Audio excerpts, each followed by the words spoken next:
Welcome everyone to Physica. So this is the sixth question of part C. Already मैं 5 questions कर चुका हूँ part C के and बाकी भी part B के भी काफ़ी questions कर दिए and part A के all questions. So I will start with sixth and please do share and like this video and बाकी videos भी शेयर करा करो अपने मतलब जो भी आपके फ्रेंड्स हैं जो प्रिपेयर कर रहे हैं उसके लिए. सो प्लीज़ उनके साथ शेयर करो एंड इस चैनल को सब्सक्राइब भी ज़रूर करो. एंड अलग अलग अगर आपके व्हाट्सएप ग्रुप या फिर कुछ भी फेसबुक पे ग्रुप है so please do share my videos there. So I will start with the sixth question. The state of an electron in a hydrogen atom is. So state of the electron एक hydrogen atom में इस type से दे रखी है. Gate size 1/√6. सो सबसे पहले ऐसे question में इसका नॉर्मलाइजेशन चेक कर लेना. ठीक है, तो ऐसा कभी भी क्वेश्चन आए नॉर्मलाइजेशन मस्ट चेक. फर्स्ट आपको ये याद रखना है. ठीक है, तो नॉर्मलाइजेशन ब्रासाई कैटसाई कर दो इसका. सो आप जब करोगे सो जो अपोजिट स्टेट होंगी कोई भी तो वो ज़ीरो हो जाएगा. ठीक है, जैसे इस स्टेट का प्रोडक्ट इसके साथ ज़ीरो हो जाएगा, इसका इसके साथ ज़ीरो हो जाएगा, तो हमें क्या बचेगा, सिर्फ ये बच जाएगा. एंड ये ऑर्थो, क्योंकि ये ऑर्थो नॉर्मल स्टेट्स होती हैं. ठीक है, मतलब ऑर्थोगोनल प्लस नॉर्मलाइज्ड भी होती हैं. सो जब इसका प्रोडक्ट कैट 100 का प्रोडक्ट इसी के साथ जब होगा तो ये नॉर्मलाइज स्टेट होती है, ये 1 नहीं आता है. सो हमारे पास जो बचेगा डैट विल बी √6 का स्क्वायर प्लस 1/√3 का स्क्वायर प्लस 1/√2 का स्क्वायर. ठीक है, सो ये आ जाएगा 1/6 प्लस 1/3 प्लस 1/2 एंड ये 1 के इक्वली आ रहा है, मतलब ये नॉर्मलाइज्ड है. ठीक है, तो इसका मतलब बस यही है, मैं ये बताना चाहता हूँ कि ऐसे क्वेश्चंस में सबसे पहले मस्ट चेक कि वो नॉर्मलाइज है या नहीं है. ठीक है, तो ये ज़रूर चेक करना. Now this state denotes the common eigen states of H cap Hamiltonian operator, L cap square of the angular momentum operator and the Z component of angular momentum operator. So ये N है, this is the principal quantum number. ये L है orbital angular momentum quantum number and ये magnetic orbital angular momentum quantum number. Operators in the standard notation. In the measurement of LZ की measurement for the electron in this state the result is recorded to be 0. So जब LZ की measurement करी तो उसका result 0 आया. Subsequently measurement of the energy is performed and the probability that the result is E2.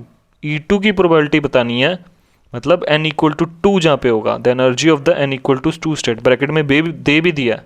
ठीक है, तो अगर आपको ये भी खाली लिखा है कि प्रोबेबिलिटी बतानी है E2 स्टेट में, मतलब एनर्जी का जो एनर्जी कैसे कैलकुलेट करते हैं, प्रिंसिपल क्वांटम नंबर से, मतलब n = 2 यहाँ पे दे रखा है.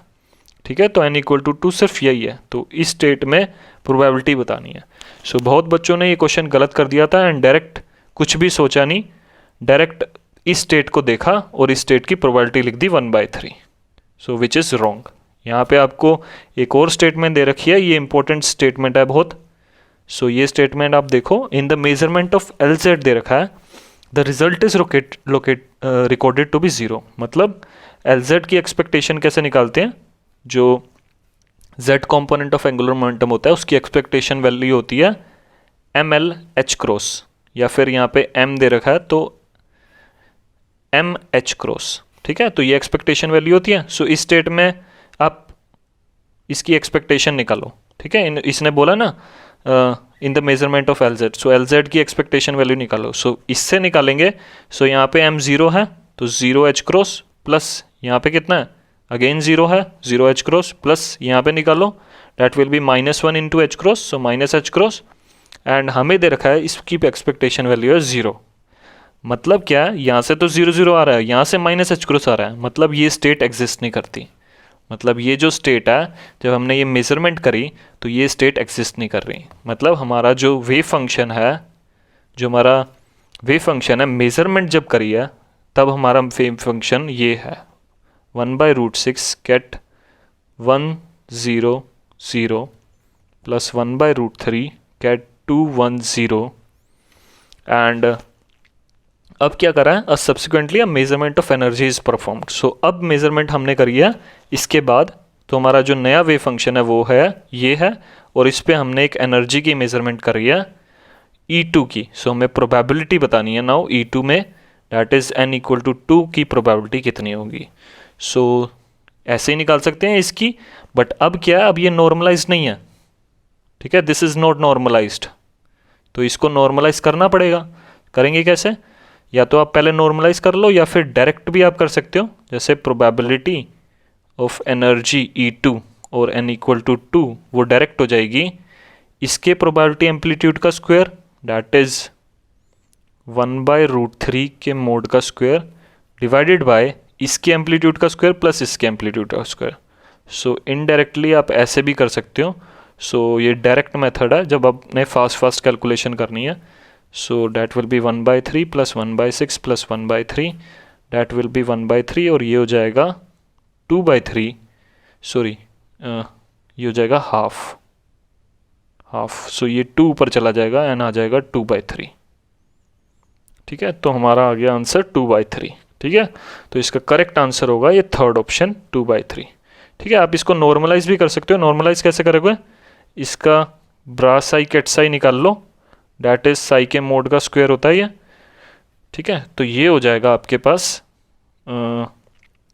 डैट विल बी 1/√6 का स्क्वायर, ये आएगा क्योंकि जब इस स्टेट को इस स्टेट पे ऑपरेट करोगे तो 0 हो जाएगा एंड अपने के साथ ये, क्योंकि ये ऑर्थोनॉर्मल स्टेट्स होती हैं, सो अपने के साथ ये नॉर्मलाइज है। सो 1/√6 का स्क्वायर प्लस 1/√3 का square and that will B 1/6 plus 1/3 and इसको लिख सकते हो आप हाफ।